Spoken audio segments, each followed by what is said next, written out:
주변 환경은 바뀌고 전쟁과 난리의 소문이 있다 할지라도 우리 하나님의 사랑은 영원하시니 우리를 위해 처소를 예비해 주셨으니 이 땅을 살아가게 하시는 동안 더욱더 믿고 의지하고 따라갈 것밖에 없습니다. 연약한 저희를 붙들어 주시고 오늘도 아들 주시기까지 사랑하신 그 주님 더욱 알고 배우기 위하여 모였사오니 주님 앞에 나온 모든 이들이 풍족함을 얻어가지고 돌아갈 수 있도록 하나님 특별히 은혜 베풀어 주시옵소서.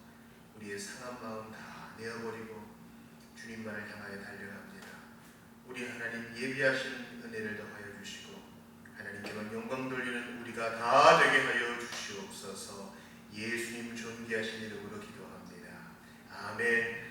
우리 찬송을 드립시다. 찬송집 162장 시편 찬송을 배워보겠습니다. 시편 86편을 노래로 배워보겠습니다. 공고하고 눈물이 가득한 성도의 고백입니다. 162장 한번 같이 배워보겠습니다.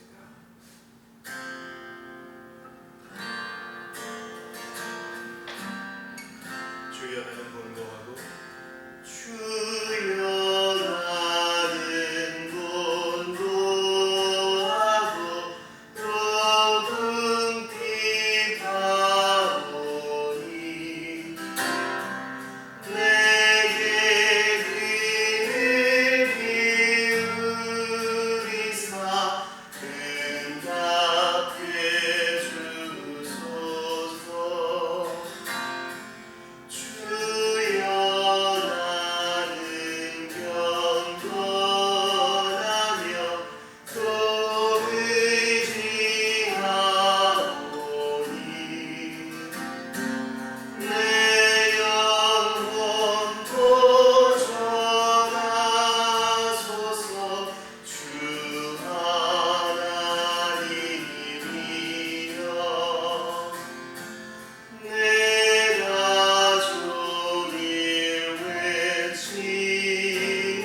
기록된 것이잖아요. 이것을 찬송하며 우리는 더욱더 신앙을 살찌울 수 있습니다. 초대교회 교인들은 항상 모여서 시편을 노래하고 주의 잔과 떡을 나누고 말씀을 읽고 들었던 것을 우리가 기억합니다. 우리 찬송을 더 드립시다. 31장 우리의 반석 되신 주 예수 그리스도를 찬양합시다. 31장에 실수가 없으신 신실하신 하나님을 같이 찬양합시다.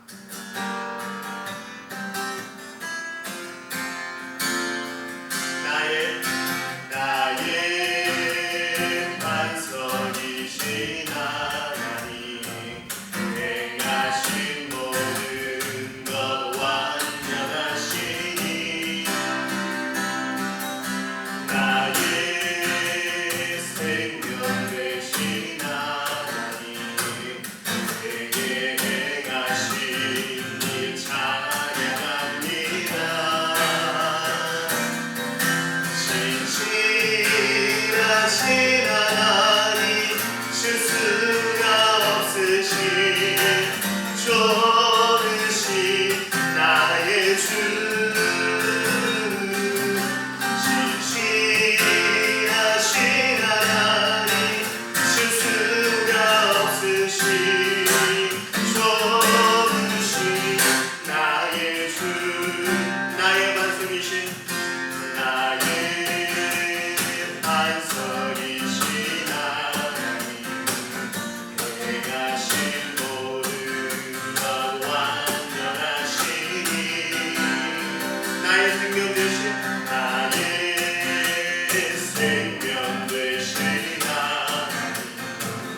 내게 행하신 일 찬양합니다. 신실하신 하나님 실수가 없으신 좋으신 나의 주 신실하신 하나님 실수가 없으신 좋으신 나의 주 아멘. 시편 말씀 그대로 우리 하나님께서는 반석 되시며 실수가 없으십니다. 16장 한 장 더 드리고 오늘 이사야 17장 18장 공부하겠습니다. 자비교회 찬송집 16장 찬송은 이사야 말씀을 가사로 한 것입니다. 우리나라에서 월드컵이 열렸을 때에 이 찬송을 가지고 전도하신 분이 이 가사를 이용하여 곡을 쓰셨어요. 우리 주님은 역전의 하나님이시지요. 슬픔 대신 희락을 고대 사회 사람들은 어려울 때 죄를 뒤집어 쓰고 옷을 찢었는데 화관 기쁨의 띠를 띄워주시고 근심 대신 찬송을 주시고 이것을 어떻게 주십니까? 오직 주 예수 그리스도 안에서 역전의 은혜를 주십니다. 그래서 16장 찬송 드리고 하나님 말씀 봅니다.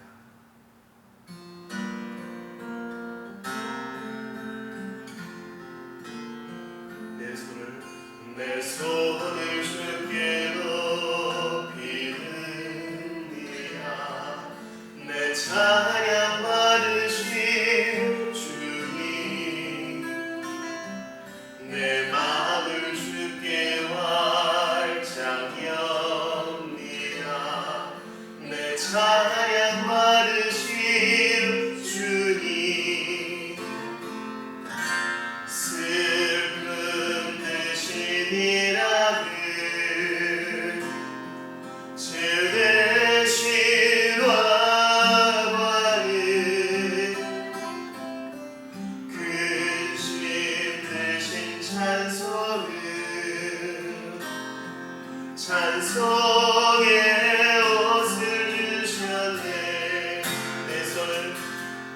내 손을 주께 높이 듭니다. 내 찬양 받으신 주님 내 마음을 주께 활짝 엽니다. 사양 많으신 주님 슬픈 대신이라는 제 대신과 관은 대신 찬송은 찬송의 옷을 주셨네. 그리스도 안에서 슬픔 대신이라는 슬픔 대신이라는 제 대신과 관은 그 신 대신 찬송은 찬송의 옷을 주셨네. 아멘. 하나님 말씀 찾겠습니다. 이사야 17장 먼저 보겠습니다.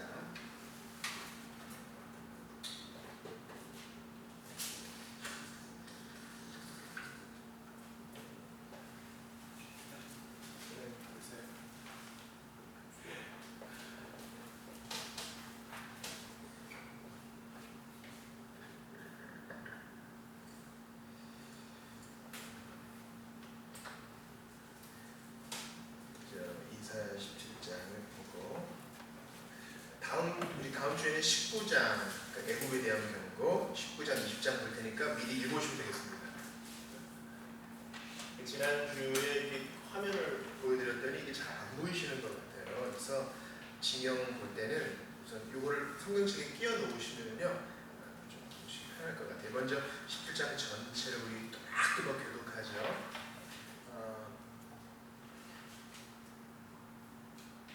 고대교회 그 예전을 보면은 성격이 다른 4가지 본문을 예배 때 반복하는 시간이 있어요. 그러니까 설교를 듣는 건 못지않게 기록된 말씀 자체를 읽는 게 중요하거든요. 그래서 제가 예배학을 배울 때 훈련된 성도들이 미리 전날 내가 읽을 본문을 다 미리 읽어와서 성도들 앞에 이렇게 낭독하여 함께 듣고 이럴 때 참 은혜가 있어요. 교독할 때 한번 집중해서 한자 좀 보기 원합니다. 자, 먼저 17장 1절 볼게요. 다메섹에 관한 경고라. 보라, 다메섹이 장차 성읍을 이루지 못하고 무너진 무더기가 될 것이라. 아로엘의 성읍들이 버림을 당하리니 양 무리를 치는 곳이 되어 양이 눕되 놀라게 할 자가 없을 것이며 에브라임의 요새와 다메섹 나라와 아람의 남은 자가 멸절하여 이스라엘 자손의 영광같이 되리라. 만군의 여호와의 말씀이니라.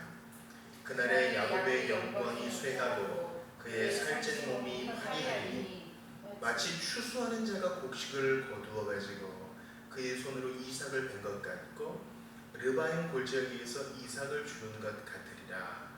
그러나 그 안에 죽을 것이 남으리니 감람나무를 흔들 때에 가장 높은 가지 꼭대기에 과일 2-3개가 남은 것 같겠고 무성한 나무의 가장 먼 가지에 4-5개가 남은 것 같으리라. 이스라엘의 하나님 여호와의 말씀이니라. 그날에 사람이 자기를 지으신 이를 바라보겠으며 그의 눈이 이스라엘의 거룩하신 이를 뵙겠고 자기 손으로 만든 제단을 바라보지 아니하며 자기 손가락으로 지은 아세라나 태양상을 보지 아니할 것이며 그날에 그 견고한 성읍들이 옛적에 이스라엘 자손 앞에서 버림받은 수풀 속의 처소와 작은 산 꼭대기의 처소 같아서 황폐하리니 이는 내가 내 구원의 하나님을 잊어버리며 내 능력의 반석을 마음에 두지 아니한 까닭이라. 그러므로 네가 기뻐하는 나무를 심으며 이방의 나무가지도 이종하는도다. 같이 봅니다. 네가 심는 날에 울타리를 두르고 아침에 네 씨가 잘 발익하도록 하였으나 근심과 심한 슬픔의 날에 농작물이 없어지리라. 죄송해요. 3절이 더 남았네요. 슬프도다. 많은 민족이 소동하였을 때 바다 파도가 치는 소리같이 그들이 소동하였고, 열방이 충돌하였을 때 큰 물이 몰려온 같이 그들도 충돌하였도다. 열방이 충돌하기를 많은 물이 몰려온 것 같이 하나 주께서 그들을 꾸짖으시니 그들이 멀리 도망함이 산에서 겨가 바람 앞에 흩어지는 같겠고 폭풍 앞에 떠도는 티끌 같을 것이다. 같이 봅니다. 보라, 저녁에 두려움을 당하고 아침이 오기 전에 그들이 없어졌나니 이는 우리를 요약한 자들의 몫이요 우리를 강탈한 자들의 보응이니라. 아멘. 우리 인사합시다. 안녕하세요. 반갑습니다. 안녕하세요. 우리 지난 시간에는 15장, 16장을 봤죠. 모압에 대한 경고였어요. 특별히 키워드를 기억한다면 하룻밤에 이 일들이 이루어질 것이니 임박한 진노를 피해야 할 것입니다. 임박한 진노는요, 지금 떵떵거리며 잘 살고 있는 사람에게도 적용돼요. 왜냐하면 지금 그들이 진노를 쌓고 있는 것이니까요. 병이 발병할 때 어제까지도 아무 문제 없이 먹고 마시다가 단 하루 사이에 통증을 겪게 병원에 가보니 이미 병이 상당히 진척된 것을 보지 않습니까? 우리의 삶과 죽음의 경계가 그러하듯이 주의 임함이 그럴 것이니 우리는 속히 기회 있을 때에 회개해야 한다. 그것을 보았습니다. 그럼에도 불구하고 이렇게 멸망당할 모압을 향하여 주님이 선지자를 통하여 뭐라고 그러셔요? 내가 부르짖는다. 그러니까 이것저것 불쌍해서 어떻게 하는 것이죠? 부르짖는다. 그러니까 마땅히 심판을 받아야 할 죄인이고 마땅히 처참한 악을 지은 우리를 할지라도 하나님은 돌아오기를 기뻐하신다는 거예요. 우리 마음이 뭐 사람을 이 사람 어떻게 평가하고 저 사람 이렇게 재고 이래서 배척하지, 하나님은 그러지 않으셔요. 하나님 앞에서 남녀노소와 빈부 귀천이 아무 소용이 없습니다. 그저 믿고 회개하면 누구나 다 하나님의 그 부르짖는 품 안에 다 올 수 있는 것이죠. 예전에 저희 모친께서 원주에 있는 큰 교회 한번 예전에 이제 반사도 하셨으니까 큰 교회 한번 이제 예배를 한번 가셨대요. 그날 뭐 애가 내시고 뭐 정신이 없으니까 애들 뭐 어떻게 해놓고 급한 나머지 이렇게 목배바지를 입고 교회 가셨나 봐요. 원래 이제 예배복이 따로 있어야 돼요. 예배복이라는 것은 예배를 위해서 주의를 위해서 준비해 놓은 깨끗한 옷, 좋은 옷 말고요. 근데 너무 급하게 갔나 봐요. 그랬더니 안내위원이 이렇게 쳐다보지도 않고 댓글 앉으라고 이렇게 했나 봐요. 그래서 이제 이 어른이 마음에 좀 부하가 일어나 봐요. 그 이제 다음 주일에는 분홍색 정장을 입고 분홍색 우주를 바르고 갔다 그러고요. 그러니까 아유 그래서 진짜 이렇게 좀 안내가 달라졌다는 그런 얘기를 하더라고요. 물론 두 사람 다 문제가 있어요. 사람의 외모를 보고 잘못 안내한 사람도 문제가 있고, 또 비록 내가 그렇게 사람에게 누참을 당했을지라도 하나님 앞에 온 것이기 때문에 그걸 좀 잘 해결할 필요도 있어요. 사람은요 다 보는 것으로 판단합니다. 하나님은 그러지 않으셔요. 여러분 김병년 목사님이라고 꼭 기억해 놓으세요. 김병년 목사님이라고 우리 도서관에도 있어요. 나는 당신이 좋아하고, 제가 예전에 모셨던 담임 목사님하고도 IBF 선후배 관계인데 지금 이제 강북에서 목회하시거든요. 아주 이제 한국교회에서 젊은 사람들이 조용하게 아주 좋아하는 턱감춘 목사님이에요. 이분이 뭐 결혼한 지 9년 만에 개척한 지 4개월 만에 아내가 쓰러져가지고 지금까지 이제 숨만 쉬고 있어요. 식물인간이죠. 그러다가 이제 간을 뭐 잘못해서 뭐 이제 온열기를 잘못 나와서 다리 하나도 좀 절단하게 되고, 어떨 때는 이분이 너무 답답하니까 12년째 지금 그렇게 집에 모시고 있어요. 애는 셋이고 봉고를 개조해서 이렇게 데리고 다니는데 이렇게 예배당 제일 뒤에 휠체어에 항상 앉아있고 그렇죠. 그분이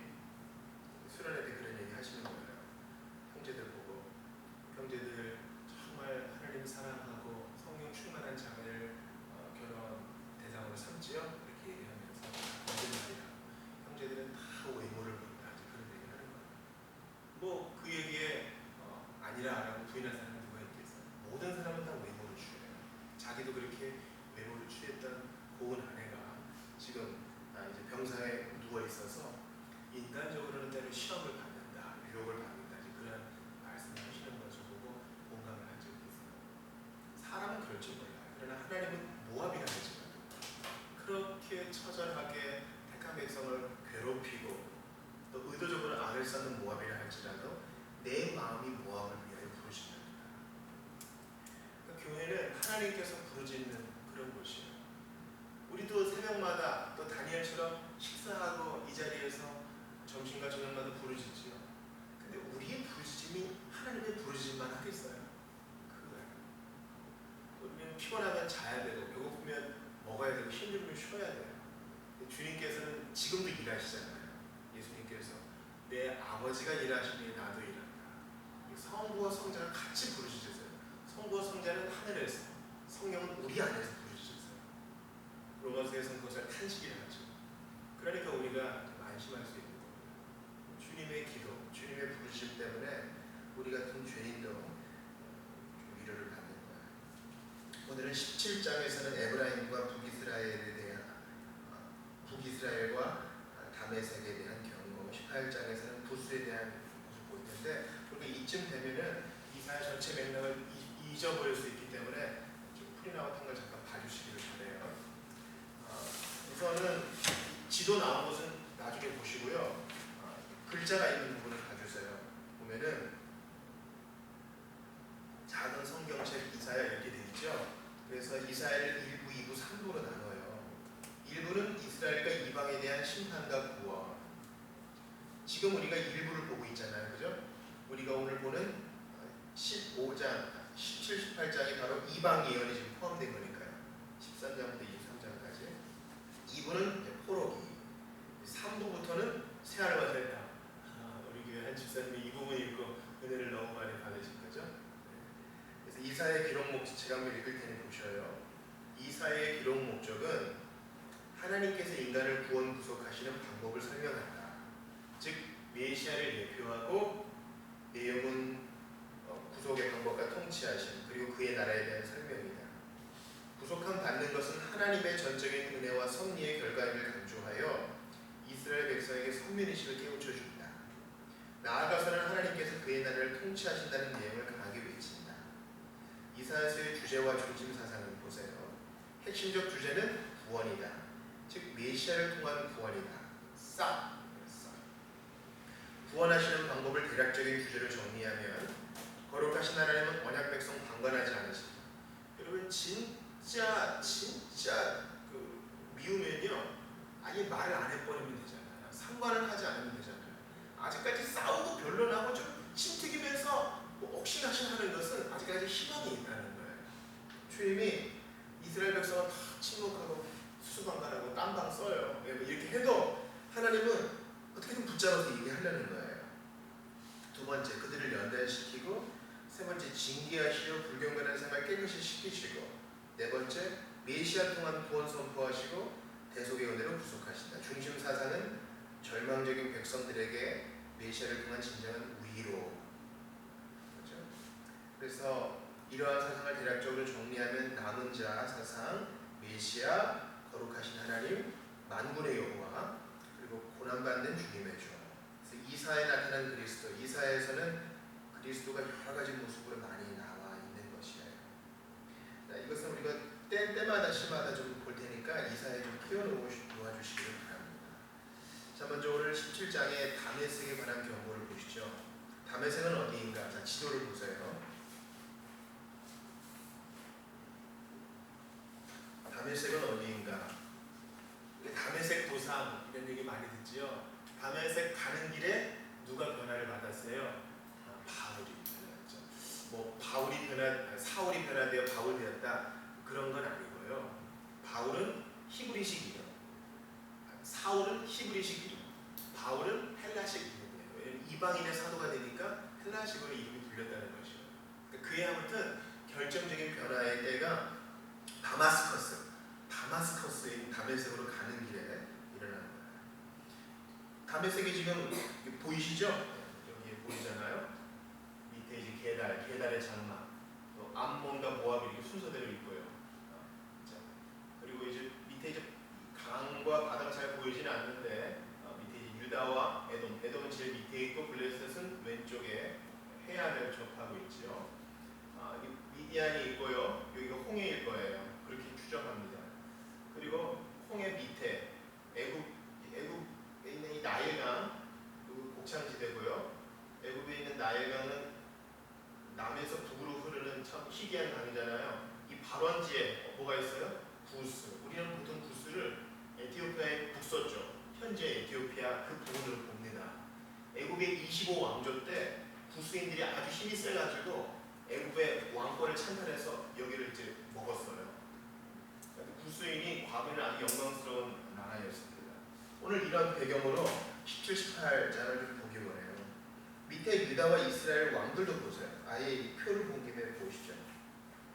이스라엘과 유다의 선지 예언자들, 위에는 북이스라엘 왕이 있죠. 여로보암부터 시작해서 마지막 호세아, 밑에는 남유다의 왕이 있죠. 다윗으로 시작해서 이제 르호보암부터 마지막 시드기야까지, 여호야김까지 기록이 되어 있습니다. 우리 유다의 왕들 밑에 예언자들, 선지자들이 있잖아요. 우리가 공부하는 이사야는 어디쯤 있을까요? 그렇죠. 호세아 밑에 있죠. 위에 있는 것은 북이스라엘 선지자고 이사야는 밑에 있습니다. 이사야와 미가 거의 중첩이 되고요. 그 다음에 오바댜, 나훔, 하박국, 스바냐, 그 이후에 예레미야, 그 이후에 에스겔, 그리고 다니엘이 중첩됩니다. 이사야는 상당히 이른 시기예요. 그러니까 아직까지 북이스라엘의 거의 끝에 아직까지 남유다가 범죄할 때 예언했던 선지자를 할 수 있겠어요. 이 선지자 이사야가 지금 1절 보세요. 다메섹이 장차 성읍 이루지 못하고 무너진 무더기가 될 것이다. 다메섹은 수리아 나라의 수도예요. 지금도 시리아라는 나라가 있죠. 지금도 시리아라는 나라의 수도가 이 다메섹, 다마스커스예요. 우리가 오늘 여기서 좀 봐야 될 첫 번째 이유는요. 좀 메시지는 바로 이 다메섹과 북이스라엘 모두가 다 멸망당한 이유가 뭐냐 하는 것입니다. 2절 보니까 아로엘의 성읍들은 어딘지 모르나 분명히 다메섹의 거점 도시라는 걸 알 수 있어요.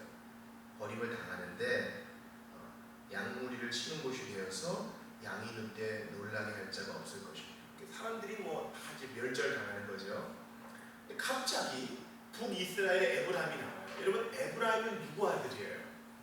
누구 아들이에요? 요셉의 아들이죠. 그래서 야곱이 이렇게 해가지고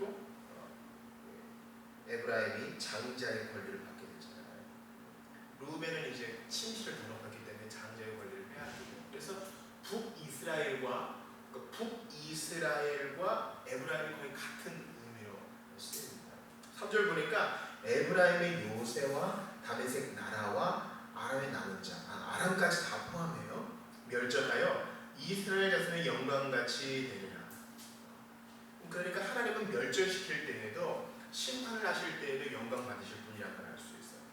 자, 그 멸절의 상황이 4절부터 설명되죠. 살찐 몸이 파리해지고, 5절에 추수하는 자가 곡식을 거두어가는 것처럼 르바임 골짜기는 아주 곡창지대가 싹 털리고, 그러나 남은 것이 있겠다.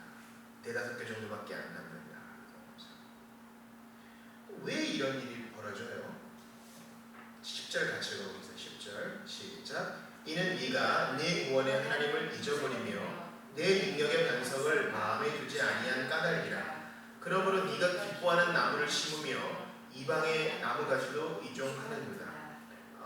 첫 번째 우리가 키워드는요, 그들의 멸절 이유가 뭐예요? 잊어버렸다는 것이죠. 또 하나, 마음에 두지 않았다는 거예요. 지금 잊어버린 것은 마음에 두지 않은 거니까 첫 번째 키워드를 마음으로 해야 되겠어요.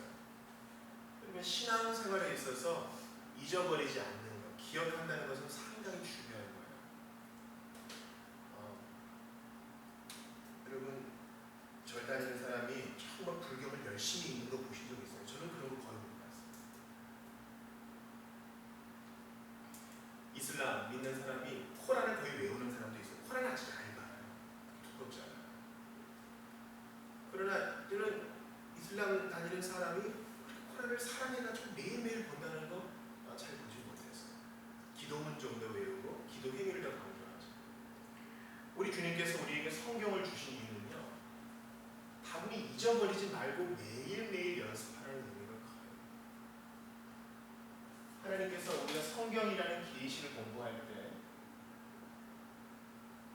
성령의 조명을 하세요. 이거 너무 중요하기 때문에 좀 기억해 주면 좋겠어요. 계시는 말씀이죠. 성경이라고요. 그 다음에 조명은 성령의 조명이에요.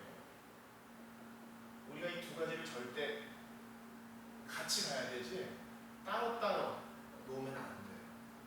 루터는 페르베르 말씀을 통하여 이걸 너무 강조했어요. 이 사람은 로마서를 통해서 구원받고 회심을 체험했습니다.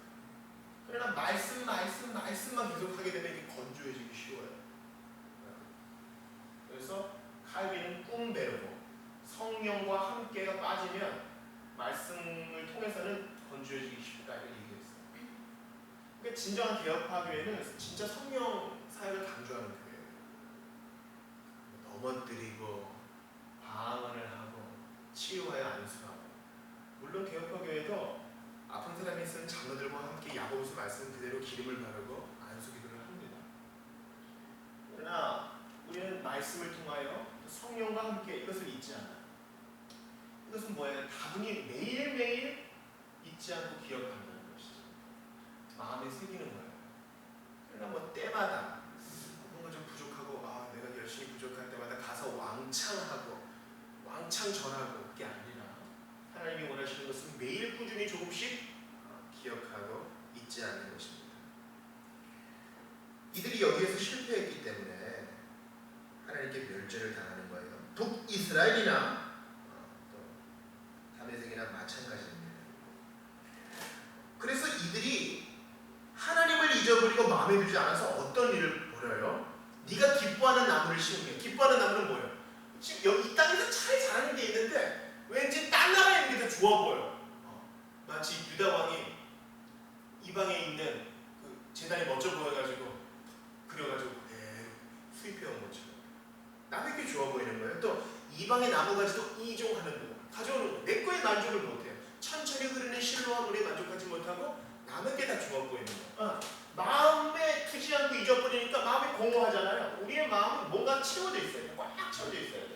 마음이 진공 상태나 이런 건 없어요. 하나님으로 채워져 있느냐 아니면 세상으로 채워져 있느냐, 둘 중 하나예요.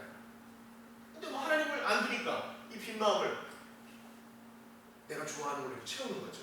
11절도 보세요. 네가 씻는 날에 울타리를 두고, 이제 마음이 공허해가지고 하나님 잊어버리니까 뭔가 다른 걸로 채워야 되니까 열심히 여기다 부리는 거예요. 열심히 해요. 한 번도 안 빠져. 동호회 가입하고 이거 정말 부지런히 살아요. 아침에 미시가 자기 가입하도록 하였으나 근심과 심한 슬픔의 날에 농작물이 없어지니까 뭡니까? 네가 이렇게 직정성했지만 하나님을 버리고 네 마음을 딴 것으로 채우니까 결국 얻는 것이 아무것도 없게 될 것이다. 이렇게 얘기해요. 여기서 우리 혼합주의를 조심해야 됩니다. 우리 주님께서 뭔가를 섞어 뿌리지 말라고 하셨잖아요. 우리 말씀을 좀 한 군데 찾아볼게요. 레위기 26장 31절 한번 찾아볼게요. 레위기 26장 31절.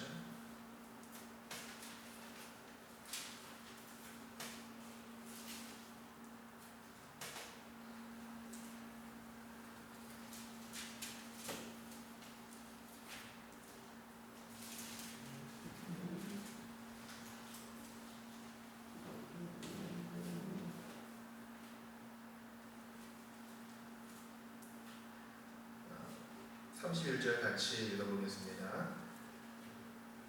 레위기 26장 31절 시작. 내가 너희의 성읍을 황폐하게 하고 너희의 성소들을 황량하게 할 것이요 너희의 향기로운 냄새를 내가 흠양하지 아니하고. 그렇습니다.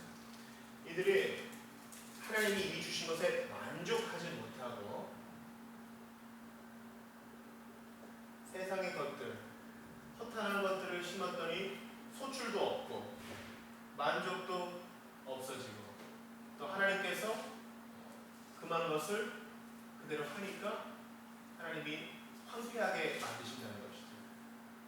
따라서 우리는 비록 매력이 없고 나한테 어떤 감동과 눈물을 주지 않는다 할지라도 의지를 들여서, 신앙생활의 의지가 너무 중요해요. 의지를 들여서 항상 마음에 새기는 것을 기억해야 합니다. 우리가 하나님의 형상을 어떻게 닮았어요? 지정의로 닮았죠. 지성과 정서와 의지, 이 면에서 우리가 하나님의 형상을 받았어요. 그러니까 이것을 다하여 기억해야 돼요. 머리에 먼저 내용을 넣어야 되고요. 하나님을 뜨겁게 사랑할 수 있도록 마음의 불을 끄지 말아야 되고요. 그 다음에 유혹이 있을 때 그것을 굽혀서는 안 됩니다. 우리가 여기서 타협하게 되면 하나님께서 멸절시키리라 말씀하셨습니다. 열방이 충돌한 자와 같이 그렇게 황폐화될 것이니 너희는 마음을 잘 지키라. 보화를 하늘에서 하라. 외국 것을 갖다가 심으면은 많은 수출을 얻을 것 같지만 그것이 아니라 주님이 말씀하셔요. 그래서 아람은 이스라엘이 멸망하기 전 10년 전에 BC 732년에 먼저 멸망하고요. 그 뒤 10년 후에 이스라엘이 BC 722년에 멸망을 합니다. 주님께서는 이러한 멸망이 아수르와 구스에도 있을 것이라고 말씀하시는데 우리 18장 같이 읽어볼게요. 18장은 7절밖에 안 되니까 같이 읽어보겠습니다.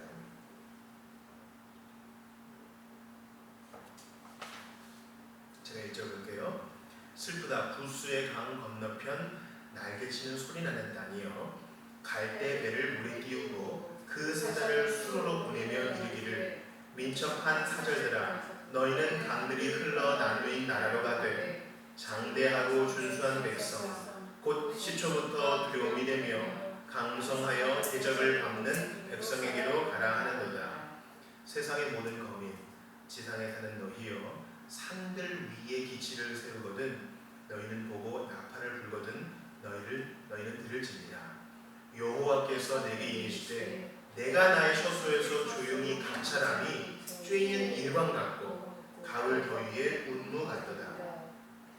추수하기 전에 꽃이 떨어지고 포도가 맺혀 익어갈 때에 내가 낫으로 그 연한 가지를 베며 퍼진 가지를 찍어버려서 산의 독수리들과 땅의 들짐승들에게 던져주리니 산의 독수리들이 그것으로 여름을 지내며 땅의 들짐승들이 다 그것으로 겨울을 지내리라 하셨습니다. 같이 봅니다. 그때 강들이 흘러 나누인 나라의 장대하고 준수한 백성 곧 시초부터 두려움이 되며 강성하여 대적을 받는 백성이 만군의 여호와께 드릴 예물을 가지고 만군의 여호와의 이름을 주신 곳 시온산에 이르리라. 아멘. 구스는요 한때 아주 강한 나라였죠. 그런데 주님이 18장 1절에 뭐라 그랬어요? 슬프다. 구스의 강 건너편 날개치는 소리 나는 땅이에요. 이 날개친다는 것은 여기 이제 메뚜기 떼가 많다는 의미도 있고요. 그만큼 군인들이 많다는 거예요. 그런데 갈대배를 물에 띄우고 이제 이 나일강이 험한 것은 험하기 때문에 이 파피루스로 만든 갈대 배만이 견딜 수 있다고 합니다. 물에 띄우고 그 사자를 수로로 보내며 이르기를 민첩한 사절들아 너희는 강들이 흘러나누인 나라로 가되 장대하고 준수한 백성 곧 시초부터 두려움이 되며 강성하여 대적을 받는 백성에게로 가라 하는도다. 우리가 요즘 예레미야 읽잖아요. 하나님께서 예레미야에게 애굽을 의지하라 하셨습니까? 아니면 항복하라 그랬습니까? 요즘 우리가 읽고 있는 예레미야 본문에 뭐라고 나와요? 항복하라 하시죠. 그래도 곤조가 있죠. 어떻게 항복합니까? 죽더라도 싸워야지.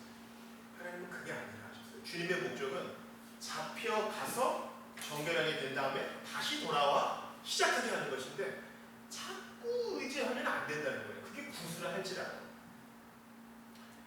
그것을 보는 주님의 반응이 어떤가 보세요. 4절 보세요. 여호와께서 이사야에게 이르시되 내가 나의 처소에서 주님이 아람, 다메섹, 북이스라엘, 구스 다 지금 깝치고 있어요. 이때 주님이 뭐라 그러셔요? 내가 나의 처소에서 조용히 감찰함이 쬐이는 일광 같고 가을 더위의 운무 같도다. 여러분 해가 눈부시게 쫙 우리에게 비칠 때 아주 기분 좋잖아요. 뽀송뽀송해지는 것 같고 그때 햇살에 소리가 있다고 생각해 보세요. 햇살이 세게 비치면 소리도 커져. 어이구 못 견딜 거예요. 또 가을 더위의 운무 같도다.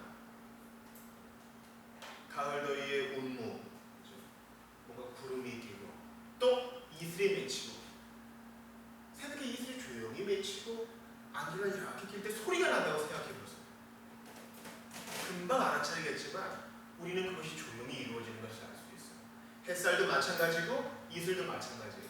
하나님이 일하시는 게 바로 이런 거예요. 천천히 흐르는 실로와 물처럼 하나님의 섭리는요 고요해요. 하나님의 섭리 이렇게 표현하거든요. 귀가 세 개 있어요. 하나님은 다 들으세요. 다 들으시는데 이 손이잖아요. 개입하시는 거예요. 섭리는 간섭하시는 이치를 말해요. 영어로는 프로비던스라고 그랬죠. 미리 보시는 거예요. 주님이 다 보셔요. 그들의 멸망도 다 보셔요. 그러나 고요히 보시다가 다 듣고 보시다가 최후의 순간에 개입하셔요. 저는 여기서 위로를 받아요. 여러분 사찰에서도 기도회를 해요. 우리처럼 기도회를 한다. 북을 펑펑펑 치고요. 짐을 땡 치고요. 장구를 치고요. 그러니까 우리처럼 이렇게 무아지경에 몰아가게 하는 그런 의식을 가져요. 하나님의 방식은 뭡니까? 성경을 통하여 고요하게 우리의 심령에 말씀하시고. 목사님 신약 성경 보니까 뭐 다 급격하게 회심했던데요. 담에색 가다가 빛을 보고 고넬료도 그렇고요. 막 성경 봤고요. 고요한 거 아닌 것 같은데요. 그러나 여러분 성경에 기록될 때의 상황이 그런 거예요. 우리는 더 이상 사도가 없고 더 이상의 성경의 기록이 없다는 것을 믿어요. 그런 면에서 계시가 종료된 것이지 이제 성경의 은사는 계속 있다고 저는 믿어요. 주님의 사역이 고요하게 이루어지는 건 어떻게 할 수 있어요? 자녀를 양육할 때 어떻게 하라고 그랬어요? 집에 앉았을 때든지 길을 걸어갈 때든지 계속 가르치라고 그랬죠?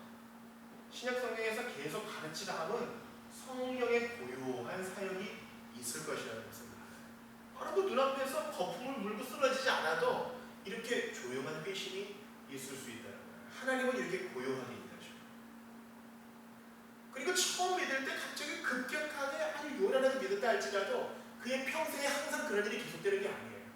그것은 처음에 세계적인 경험이라 할지라도 나머지 시간들은 고요하게 주님을 믿는, 단정하게 주님을 믿는 그런 일들이 있어요.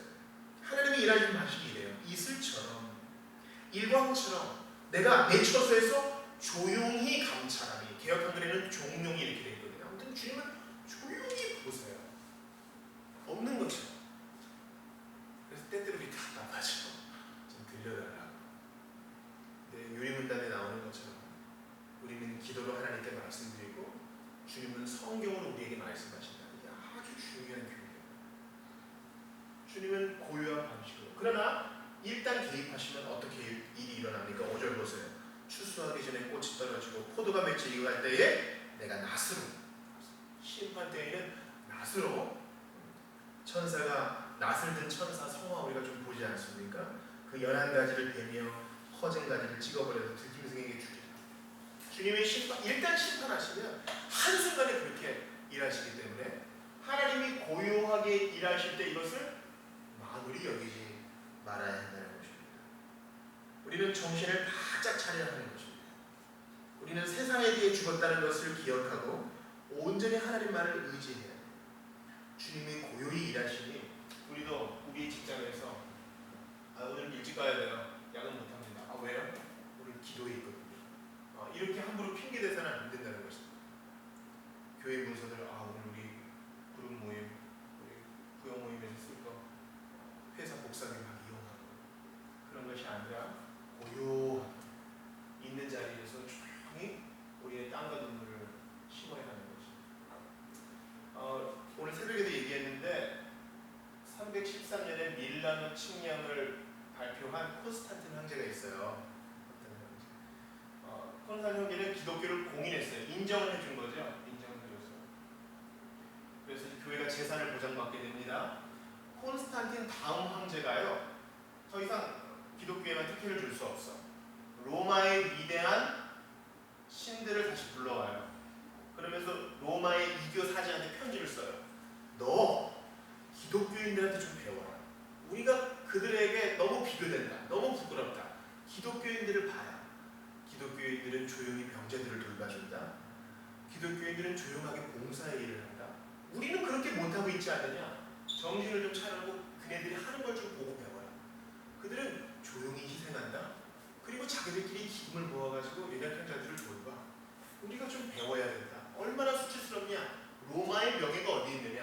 로마의 황제가 이 교회 사제한테 이런 편지를 보낸 게 있어요. 우리는 항상 고요하게, 나팔 불기보다는 고요하게 우리 있는 자리에서 땀과 눈물을 심어야 됩니다. 그러면 하나님의 심판이 급격하게 전세를 역전시키듯이 우리의 땀과 눈물을 아시는 주님께서 때가 되면 우리를 높여줘요. 스스로 높아지겠다고 예수 믿다고 나팔 불지 않아도 때가 되는 주님이 아시기 때문에 다 신원해 주십니다. 우리를 높여주시는 거예요. 중요해요. 하나님의 조용한 감찰.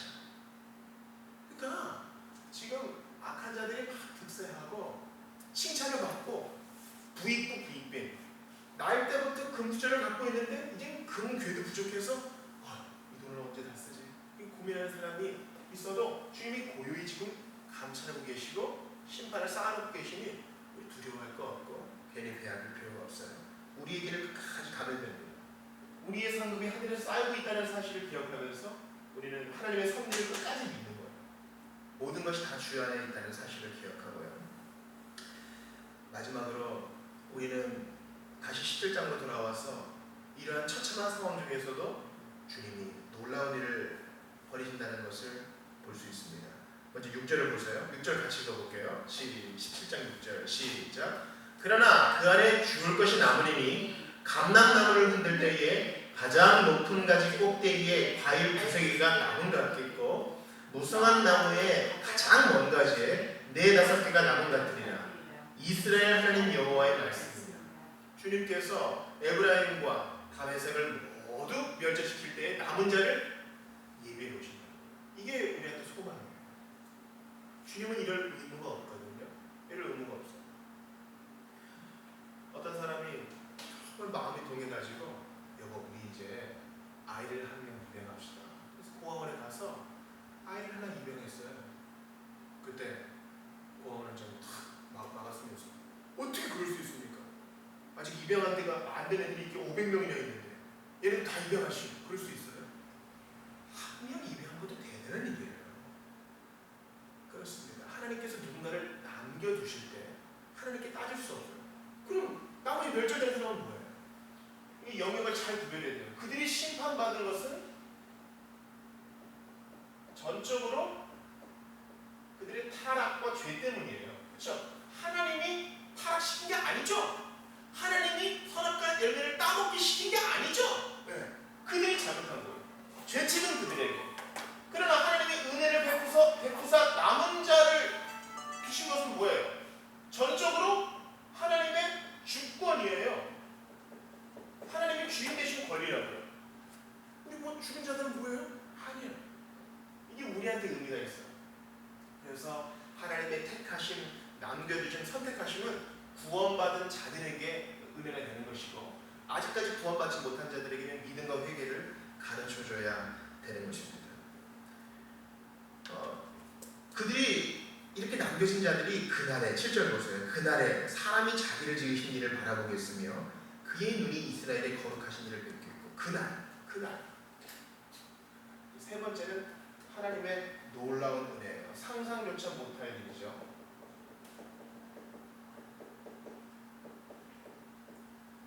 남은 자를 남겨두셔요. 언제 남겨두십니까? 그날은 두 가지 의미가 있어요. 첫 번째는 예수 그리스도가 임하셔서 십자가에 달리고 부활하시는 일, 마지막 때라는 의미 두 번째 의미가 있어요. 그 날에 주 예수 그리스도를 믿는 날에 마지막 심판의 날에 그들이 자기를 이루신 하나님을 바라보고 그의 눈이 이스라엘의 거룩하신 일을 뵙겠고 과거에는 심판받아야 할 사람이었지만 이제 주님이 개입하시니까 신앙으로 불타게 되겠고 8절 보세요. 제단도 바라보지 않고 태양상도 바라보지 않고 다 꺾어버린다는 거예요. 여러분 이러한 일들이 조금씩 교회 안에서 일어나고 있지 않습니까? 하나님의 오래 참으심을 경험하고 죽게 돌아오는 자들이 있다는 것은요 이 말씀이 그대로 이루어지고 있다는 것을 우리가 경험하고 있는 것이에요. 또한 이러한 상상조차 못할 놀라운 일이 18장에도 있죠. 자 7절 보세요.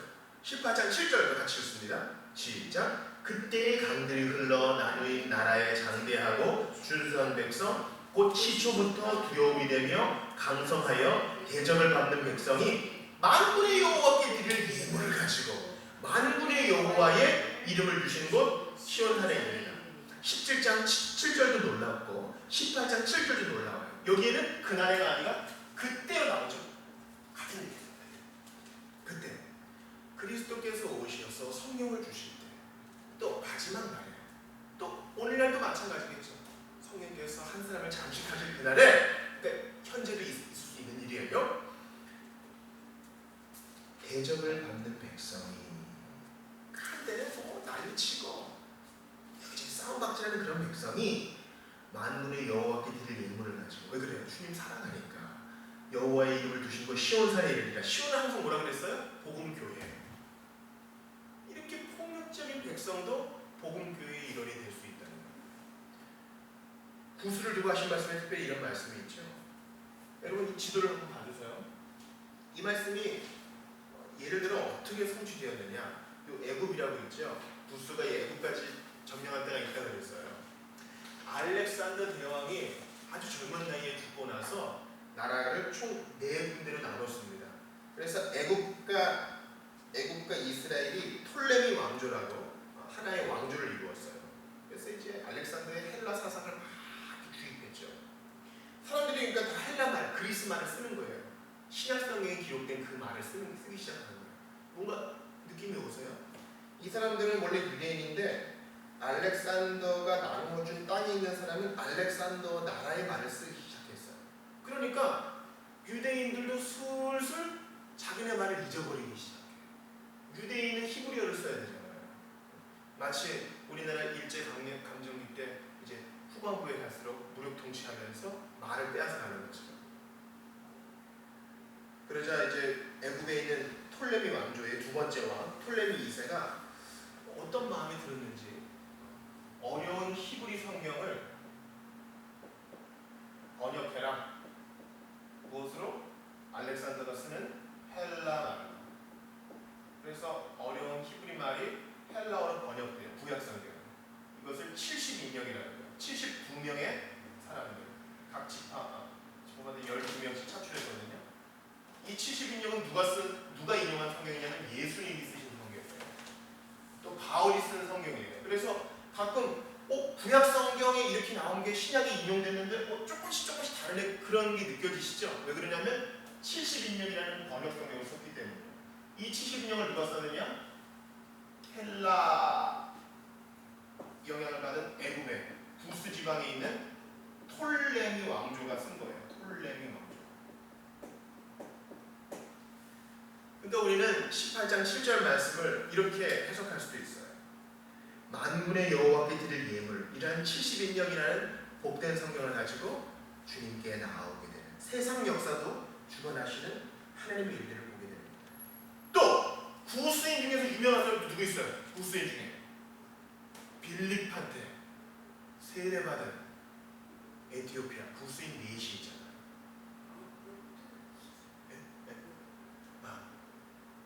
여부터 구스. 그건 나중에 말씀 한번 해보죠. 동방이라고 합니다. 동방의 의미입니다. 읽는 것을 깨닫느냐. 빌립을 통해서 하나님 말씀을 깨닫고 예수 그리스도를 믿고 세례를 받습니다. 제가 요즘 예레미야를 읽고 있는데요. 예레미야 38장에 보니까 예레미야가 이렇게 구덩이에 쑥 빠져요. 그때 누가 도와주는지 아세요? 왕한테 와가지고 지금 흉년이에요. 빵이 없어요. 근데 지름탕에 물도 없는 곳에 두면 저 사람 죽습니다. 그래서 건져내죠. 누가 건져줘요? 왕궁 내시 구스인 에벤멜렉이 보여줘요. 그러니까 8장 7절 말씀이 또 일부 성취되는 겁니다. 얼굴 까만 사람이 이렇게 역할을 하는 거예요. 우리 가톨릭 교회, 로마 가톨릭 교회와 개신교가 똑같이 섬기는, 똑같이 존중하는 선생님이 있어요. 누구예요? 어거스틴. 어거스틴은 아프리카 사람이에요. 애굽 옆에 동네 사람이에요. 그러니까 어거스틴은 까만 사람이었어요. 하나님은 인종에 상관없이, 신분에 상관없이, 재산의 유무에 상관없이 어떤 사람이든 들었을 수 있으니 우리는 오늘도 기대를 가져야 합니다. 기대를 가져야 돼요.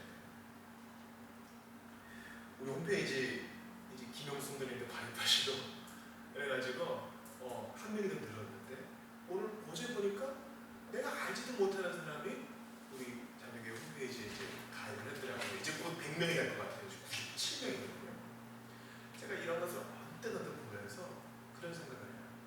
17장 우리 6절에 나와 있는 것처럼 가지 꼭대기에 남은 과일 2-3개, 또 무성한 나무에 가지 가장 먼 곳에 있는 4-5개, 이런 남은 과일들이 어떻게든 하나님 말씀을 찾아서 온다는 사실을 제가 요즘 경험해요.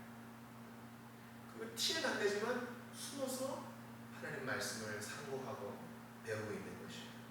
저도 과거에 그랬습니다. 저도 과거에 흔적 남기지 않고 여기저기 떠돌면서 어떻게든 좀 살아보려고 말씀을 듣고 그랬던 기억이 있습니다. 사랑하는 여러분, 주님께서 소리 없이 이렇게 조용히 고요하게 일하시니 우리 낙심하면 지는 거예요. 낙심하면 지는 거예요. 하나님은 지금 일했어요. 소리 없이 사람의 마음을 다 바꾸셔서 시온으로 이끄셔요. 주님의 교회로 이끄십니다. 그러므로 세상의 마케팅, 세상의 심리학, 요즘 심리학의 아버지, 심리학으로 목회하는 조엘 오스틴이 동성연애 옹호했다가 지금 엄청나게 지탄을 받고 있지 않습니까? 세상과 벗됨이 하나님과 원수됨이라는 것을 기억하고 고요히 일하시는 주님을 오늘도 인정해야 될 것입니다. 우리 주님께서 이 땅에서 섬기실 때에 얼마나 고요하게 일하셨어요. 너 이거 말하지 말아라. 저 같으면 나팔을 보고 내가 왔다 할 것 같은데 때가 될 때까지는 고요하게 일해야 돼요. 현수막을 내어 걸고 전단지를 뿌리고 그럴 필요가 없어요. 때가 되면 우리를 높이시자. 우리는 묵묵하게 이곳에 기도를 채우며 우리 자신의 말씀으로 채우며 하나님 일하실 때를 기억해야 돼요. 요즘 한국의 주요한 교단마다 교단 총회를 하고 있어요. 14억을 썼는데 부총회장 후보 박탈을 당했어요. 아주 부끄러운 일이에요. 수년 전에, 벌써 수년 전에 10년이 거의 다 되어가는 성추행 사건도 이제야 재판부에 올라갑니다. 우리가 여러 가지 짐을 지금 안고 있는 거예요. 의를 위해 싸웠던 사람이 또 죽어가고요. 이러한 사회 속에서 우리는 나팔을 불고 시위를 하고 머리에 띠를 두르고 길가에 나가야 되겠습니까? 아니요. 우리 공부를 끝까지 끝까지 하는 게 중요합니다. 우리 자녀들은 엄마의 뒷모습을 보고 변화를 받아요. 어머니는요, 자녀를 변화시키는 어머니는요, 그 전날 아버지가 술 먹고 와서 가지런을 다 파괴시켜도 고요히 자녀들을 위해 봐요. 고요히 자기 자리를 지켜요. 당장 집을 떠나고 싶어도 고요히 자기 자리를 지킨다. 그걸 이제 나중에 깨달은 자녀들이 처리되죠. 우리도 마찬가지예요. 우리 하나님이 고요히 그냥 잠자고 계신 게 아니라 일하고 계시다는 것을 나중에 신앙이 철들고 나서 깨달으면요 절대 예수 못 버립니다. 우리 예수님께서 고요히 십자가 달리시고 지금도 조용하신 것 같지만 누구보다 열렬하게 일하신다는 사실을 기억하는 자는 절대 자기가 떠나지. 그러니 외국에 좋아하는 것, 이종하고 이방의 나무까지 수입하기 전에 먼저 우리 마음을 고요히 하나님 말씀과 성령으로 꽉 채워주시고요. 뭔가 요란하게 여기저기 다니지 마십시오. 고요히 성도의 할 일을 잘 감당하면 주께서 반드시 때가 되어 우리를 높일 것입니다. 심판이 급속하게 임하듯이 우리를 높이시는 것도 급속하게 임하게